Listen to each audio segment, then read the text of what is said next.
Okay, so the parabolic rail, this is where the spring back is not coming from the centre line, like in a normal board. So if you can imagine a normal board, you've got a flat bottom PU to get a mental picture of this.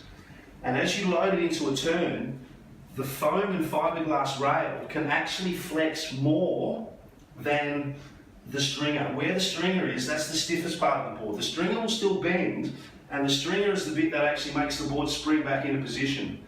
And if you've ever had an opportunity to ride a stringerless board, like say something they made in the 60s, they were just all floppy and lifeless. They had this dead reverberation to them, and they just didn't, you do a turn and the board would bend, and then as you come out of the turn, it's kind of this wobble. It's like going through the board. It was this crazy thing to ride. And so the stringer made the board spring back to its original position faster. It had this sort of snappiness, this springiness, this more of an aliveness to it, which is what the wooden stringer gave to a conventional surfboard construction. So, as I said, with the stringer, it's in the middle, it can bend, and it will spring back from the middle, but the rail line, it can flex off a bit. So if you can imagine, you're driving through a bottom turn, and your inside rail can actually flex off, and so your board now becomes somewhat rolled or V'd as that inside rail flexes off.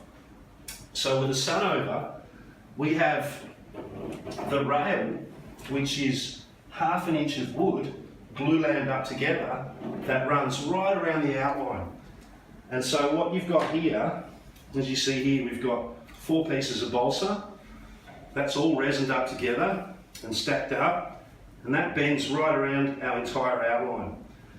And so what it does is that rail, it's actually in the water. So as you're surfing, your rail, it's penetrated the water and it's flexing, but all the spring back, and this is the key part, all the spring back is coming from your rail line and not from your stringer. And that's what gives the board so much more twang or spring and projection out of turns, because the rail is actually engaged with the water.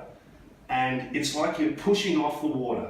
Whereas with a PU, the stringer's in the middle, the rail line just being foam and fiberglass, yes, it has more flex, but it doesn't spring back as good.